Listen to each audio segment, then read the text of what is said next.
13, perdão. Marcos 3, 13. Lemos assim a palavra do Senhor.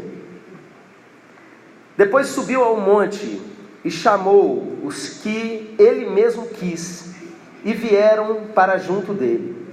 Então designou 12 para estarem com ele e para os enviar a pregar e a exercer a autoridade de expelir demônios.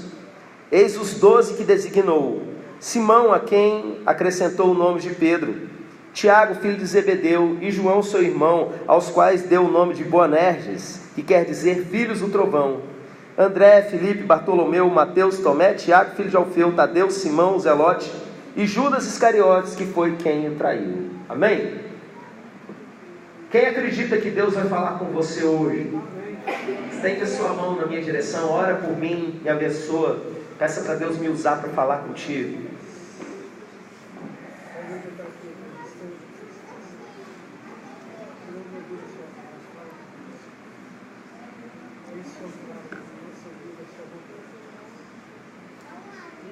Amém, Pai?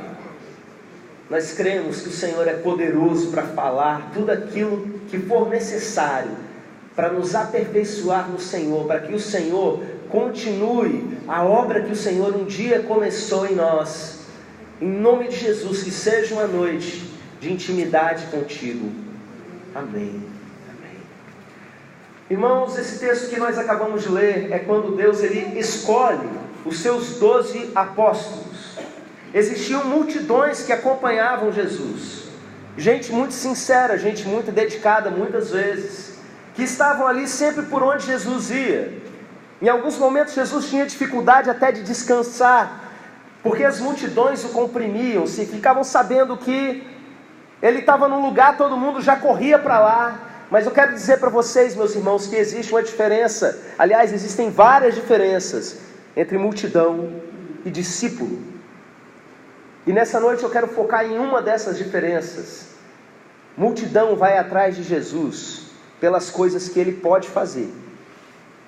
Discípulo vai atrás de Jesus por causa daquilo que ele é. E eu sei que a gente gosta de se considerar discípulo e não multidão. Mas de cara, nessa mensagem dessa noite, de sola, eu já quero começar com essa pergunta. Será que realmente o seu comportamento diante do Mestre tem sido mais de discípulo ou mais de multidão? Irmãos, quando a gente olha para esses primeiros encontros de Jesus com os discípulos, em outros evangelhos, a gente percebe algumas diferenças, cada um foca em um detalhe. Particularmente eu gosto muito da versão de João. João conta uns detalhes antes desse momento que a gente acabou de ler. Esse dia que Jesus subiu ao monte, ele orou e ele foi e escolheu aqueles discípulos. Não foi o primeiro encontro, foi o momento em que ele fechou o time. João conta a primeira vez que ele encontrou com alguns desses discípulos. Alguns deles, 2 deles, eram discípulos de João Batista. E João Batista, durante todo o seu ministério, ele ficava falando sobre Jesus. Ele falava que um dia chegaria aquele que ele nem era digno de amarrar as sandálias, que ele estava ali só para preparar o caminho daquele que um dia viria. E um dia Jesus veio. E toda vez que Jesus passava, ele falava assim, ó, olha lá o Cordeiro de Deus, aquele ali que eu estou falando para vocês. Aquele ali é o cara. Esse é o Messias. E um dia ele falou isso. E 2 discípulos dele levantaram e entenderam que eles não eram mais discípulos de João. Eles começaram a andar atrás de Jesus. A cena é até engraçada, meus irmãos, porque o texto diz que Jesus ia e os 2 foram andando atrás. E aí de repente Jesus olha e tem 2 caras andando atrás dele. Aí ele vira: o que foi? O que vocês estão procurando? A resposta que eles dão: aqui, onde é que o senhor mora? Aí Jesus olha para a cara daqueles 2 assim: vem cá que vocês vão ver. E vai lá na casa de Jesus. E a partir daquele momento, esses 2 viram chiclete. Eles colam com Jesus. Já era. Se Jesus vai dormir, eles vão dormir também. Se Jesus foi acordar, eles acordaram também. Eles estão andando com Jesus para cima e para baixo. No dia seguinte, Jesus vai lá e encontra mais um cara chamado Filipe. E ele vira, e sem fazer milagre, sem fazer demonstração nenhuma, ele simplesmente diz: segue-me. E você sabe o que o cara faz? Ele vai atrás de Jesus. E aí, meus irmãos, ele vai e chama o irmão dele. Deixa eu achar aqui quem era o irmão, Natanael. Às vezes dá um branco.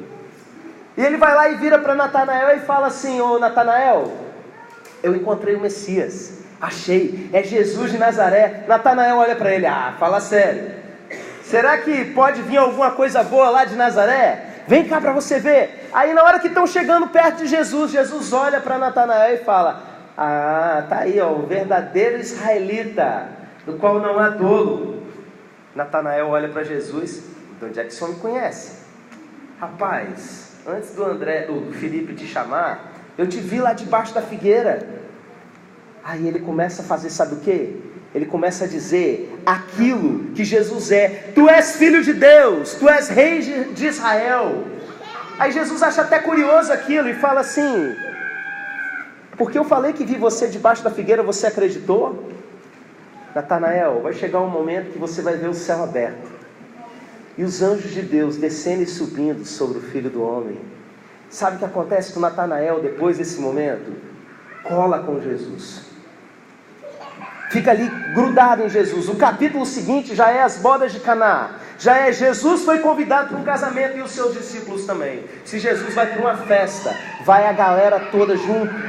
É por isso que nesse texto que a gente lê aqui, quando Jesus resolve fechar o time e destacar aqueles que não eram simplesmente multidão, aqueles que tinham vocação para serem discípulos dele, o texto diz assim para a gente: e os designou para estarem com ele, e para pregar, e para exercer autoridade, expulsar demônios. Mas a primeira coisa que eu quero que vocês prestem atenção, a primeira coisa que o texto de Marcos nos diz é que Jesus os designou para estarem com ele.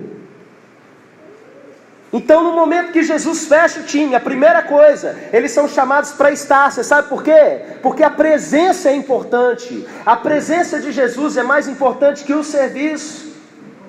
A última conversa de Jesus com os discípulos na terra, Jesus já tinha morrido, já tinha ressuscitado e estava a poucos instantes de subir aos céus. Ele dá as tarefas para os discípulos, mas a última coisa que ele diz é: eis que estou convosco todos os dias, até a consumação do século. Você sabe por que ele diz que estaria com os discípulos? Porque a presença é mais importante, meus irmãos. Ele começa o ministério com os discípulos dizendo: eu estou chamando vocês para estarem comigo. E quando ele vai, ele diz, depois que dá todas as ordens: eu estou com vocês. A presença de Deus, a presença de Jesus é muito mais importante que qualquer serviço que a gente faça. A mensagem dessa noite é para trazer isso à tona em você, para diferenciar você das multidões e levar você a caminhar como discípulo de Jesus. Discípulo de Jesus é chamado para estar com Ele. Antes de qualquer coisa, você é chamado para estar na presença dEle. Irmãos, isso é um pouco complicado. Por que é um pouco complicado? Porque além de estar com Ele, nós temos também o nosso ministério a desenvolver. Exercer autoridade, pregar, expulsar demônio, as outras coisas que discípulo de Jesus faz.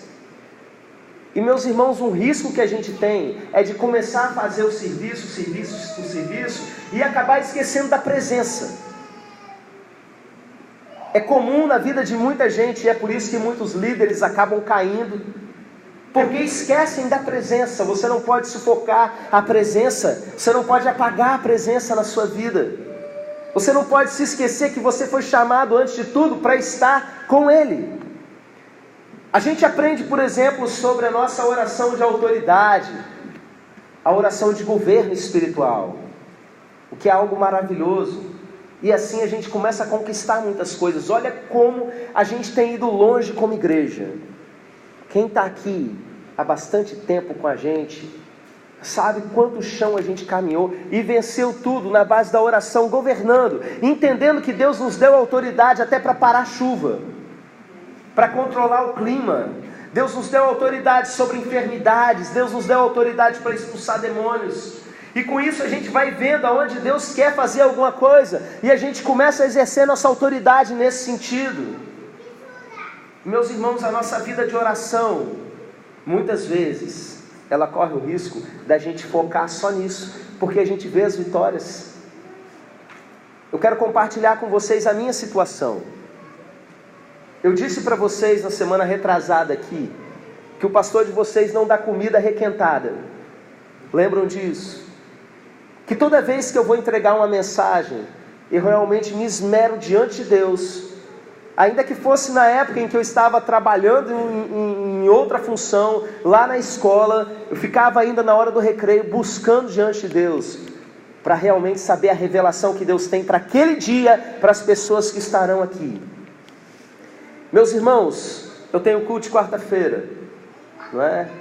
Terça-feira, culto das crianças. Segunda-feira, reunião com a liderança. Todos eles entregam a palavra. Domingo, tem uma palavra à noite, outra pela manhã, se é temporada da escola bíblica. Eu também tenho uma aula bem preparada para estar ali. Eu tenho atendimentos diversos que eu vou fazendo. Socorre um, atende outro, conversa com outro. E tudo isso a gente precisa o tempo todo de interceder diante de Deus. O tempo todo a gente está pedindo, a gente acaba buscando a Deus por aquilo que Ele faz. Entendeu o perigo? Eu preciso realmente do agir dEle. Eu preciso dEle para resolver as coisas da minha casa. Eu preciso dEle para resolver as situações da minha família. Eu preciso dEle para resolver as situações de vocês que me procuram. Então o tempo todo eu estou buscando a Deus, mas olha o perigo. Buscando a Deus por aquilo que Ele faz e não por aquilo que Ele é. O risco é muito grande. O tempo todo eu tenho que parar várias e várias vezes. Agora eu não vou orar por ninguém. Agora eu não vou pedir nada para Deus. Agora eu vou só queimar. E eu vou colocar ali louvor, eu vou colocar adoração. Ontem eu estava explicando aqui para a criançada o que é louvor. E eu perguntava para eles o que é louvor, e cada um dizia: louvor é orar, louvor é cantar, louvor é ir para a igreja. Cada um falava alguma coisa. E eu expliquei para eles que louvor vem de elogio. E eu chamei uma criança aqui na frente e comecei a fazer uma porção de elogio para aquela criança. O menino ficou todo feliz. Aí eu falei assim: agora saiam do lugar de vocês e saiam elogiando uns aos outros. E eles saíram, né? Teve umas meninas maiores que correram para a área: você é linda, o seu cabelo é lindo, e não sei o que. Os meninos: pô, você é um cara legal e tal. E foram correndo, falaram. Depois eu mandei voltar todo mundo para o lugar e eu perguntei: foi legal, vocês gostaram? Agora imagina com Deus. O que Deus é? E eles começaram a dizer o que Deus é. Deus é grande, Deus é pai, é o meu papai bondoso, uma menina falou. Um outro menino falou: ele é poderoso. Então louvor é você parar e começar a falar isso para Deus, falar aquilo que Ele é. Isso gera intimidade. Isso faz com que você esteja com Ele simplesmente por amor. Você contempla Ele, você vê aquilo que Ele é, como Natanael viu. Isso faz com que você se achegue a Ele, não que você fique puxando Jesus para as coisas que você quer. Sabe? As multidões queriam o tempo todo: olha, vai lá na minha casa que a minha filha está doente. O tempo todo: vai lá, eu estou com um empregado doente, e vem Jesus. Mas discípulo de Jesus está disposto a andar com Ele por onde for. Teve discípulo que foi com Ele até os pés da cruz. Teve discípulo que enquanto os outros saíram correndo, ele foi junto, tentaram prendê-lo, arrancaram a roupa, ele saiu correndo pelado, porque ele queria estar com Jesus o tempo todo. Existe um grupo de servos de Deus que me emociona na Bíblia. Carinhosamente eu os chamo de o coral dos virgens. Eles estão lá no livro de Apocalipse capítulo 14, e eles são descritos como 144 mil homens, que eles não se contaminaram. O texto também diz que eles morreram sem conhecer mulher, não é? Por isso que eu brinco, eu falo que eles são coral dos virgens. Eles cantam uma canção que só eles podem, só eles conseguem aprender aquela canção. Mas o texto diz que Não se achou mentira nos lábios deles, e nem um tipo de mácula na vida daqueles homens. E eles são apresentados a Deus, ao Pai como primícias, e ao Cordeiro como primícias, os primeiros frutos, sabe? E olha que coisa legal, o texto diz que esses são aqueles que acompanham o Cordeiro por onde ele vai. É por isso que eles são tão especiais. O Cordeiro está agindo o tempo todo no mundo. E eles não são aquele tipo de gente que estão querendo que Jesus venha resolver os seus problemas. Eles são aqueles que estão querendo estar com Jesus. Aonde Jesus está agindo, eles querem estar ali. Eles estão acompanhando Jesus porque eles são loucos por Ele. Eles não são a multidão que estão simplesmente querendo as bênçãos de Deus. Eles querem o próprio Deus. Eles querem o próprio Jesus. Esses são dias de reposicionamento, de você se recolocar diante de Deus. E a mensagem dessa noite é para que você avalie a sua vida. Você que gosta de ser chamado discípulo de Jesus, você que gosta de seguir Jesus, você é chamado para estar com Ele. Você realmente tem estado? Você tem buscado a Deus simplesmente para descascar os seus abacaxis?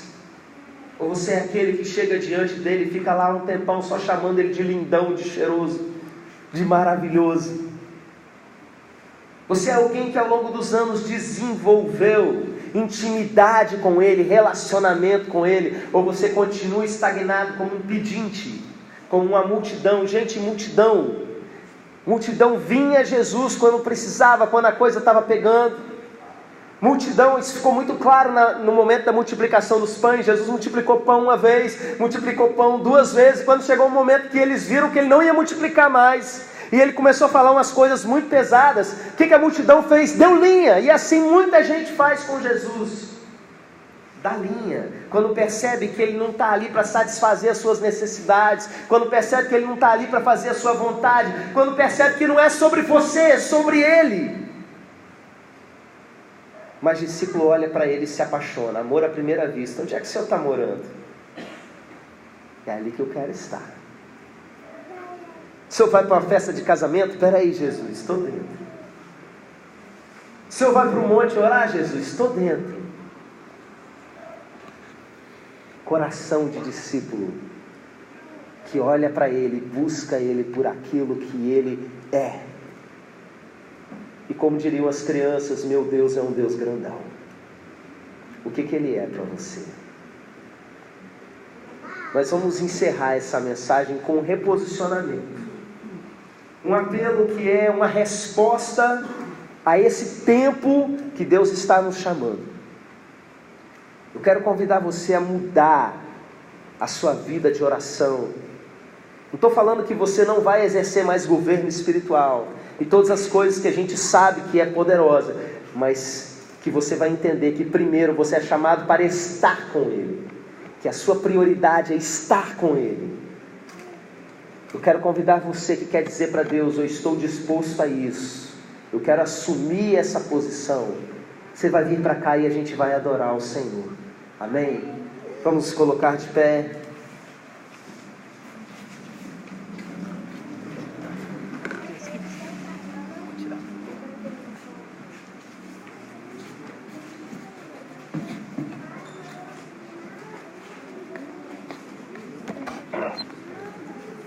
Eu vou sim abençoar todos aqueles que se reposicionarem, mas eu quero que você venha à frente, meu irmão, e que aqui você não faça nenhum pedido para Deus. Você não vai fazer nenhum pedido do tipo, resolva isso, desata aquilo na minha vida, resolve tal e tal coisa. Você vai vir simplesmente para estar com Ele, só isso. A única coisa que você pode pedir nesse momento é mais dele. Você pode pedir, por exemplo, a glória dele. Você pode pedir a presença dele, declarando que a presença dele é tudo que importa sobre a sua vida. Amém? Pai, aqui estão os teus filhos se reposicionando nesse momento. A maioria deles já foi ativada para esse tempo que nós estamos vivendo. E nesse momento eles estão dando uma resposta ao Senhor. Foi feito um chamado do Senhor. A primeira palavra é sempre tua. O segue-me é sempre teu. Mas a nós cabe nos movermos, Senhor. E nós estamos aqui para estar onde o Senhor está. Nós queremos seguir o Cordeiro, porque nós amamos o Cordeiro. Porque o Cordeiro é o nosso amado, o amado das nossas almas. Libera todo entendimento sobre eles, todo quebrantamento, meu Pai. E que o coração de cada um queime grandemente na Tua presença. Em nome de Jesus. Antes mesmo de eu tocar a primeira nota, feche os seus olhos. E agora é você e o Cordeiro. Esteja com Ele. Você é chamado simplesmente para estar com Ele.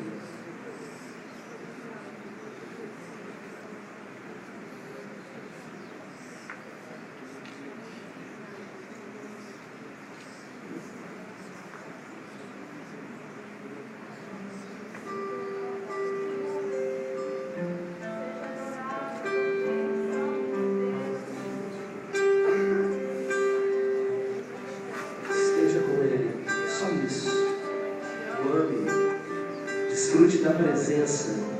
A presença é mais importante.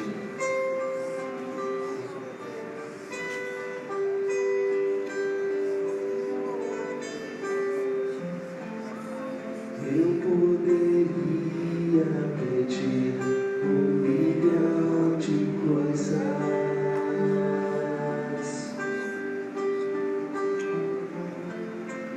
Eu poderia ganhar toda a prata e todo o ouro. Se todos os meus pedidos fossem atendidos por Ti, uma coisa só peço, e é por ela que eu vivo.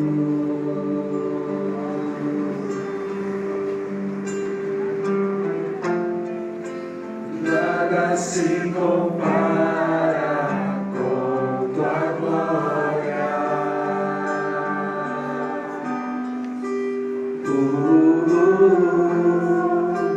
Nada se compara com Tua glória. Ministério de louvor, de olhos fechados, escute o que eu tenho para dizer para vocês. Vocês não estão aqui para tocar, vocês estão aqui para estar com Ele. Vocês não estão aqui para cantar, vocês estão aqui para estar com Ele. Você que saiu da sua casa, meu irmão, você não veio aqui para ouvir uma palavra, você veio aqui para estar com Ele. Você é líder de célula, antes de ser chamado para cuidar de vidas, você é chamado para estar com Ele, para seguir o Cordeiro. Nada se compara com Sua glória.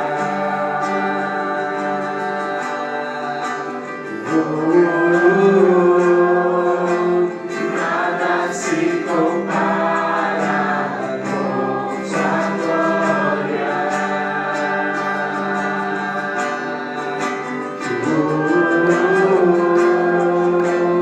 Nada se compara com Tua glória.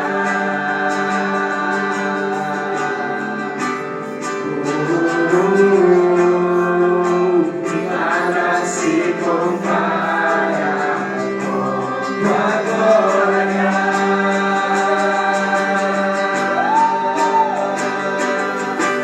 Tudo que eu quero é beber de Tua glória. Tudo que eu sei é correr de Tua presença. Meu maior desejo é estar em Tua mesa. Como eu Te amo. Se me convidas, é aqui que eu quero estar. A mesa da presença, jamais abandonar. Se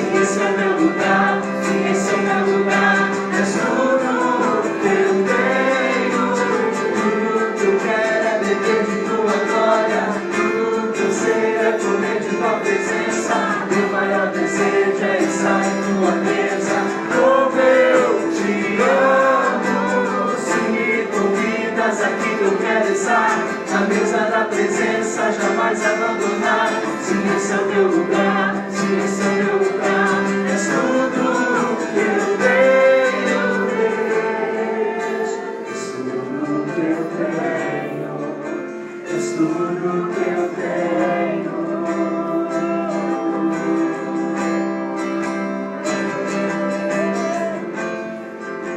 És tudo que eu tenho, és tudo que eu tenho.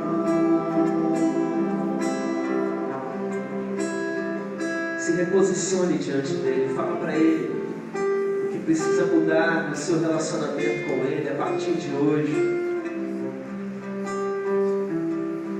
O filho maduro, ele não é só dependente do pai, ele se relaciona com o pai.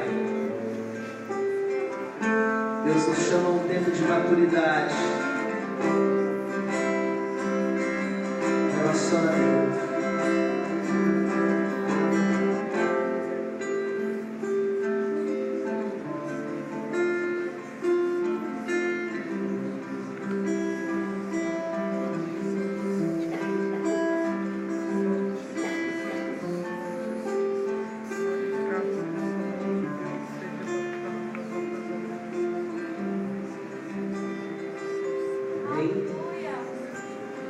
Pode voltar ao seu lugar.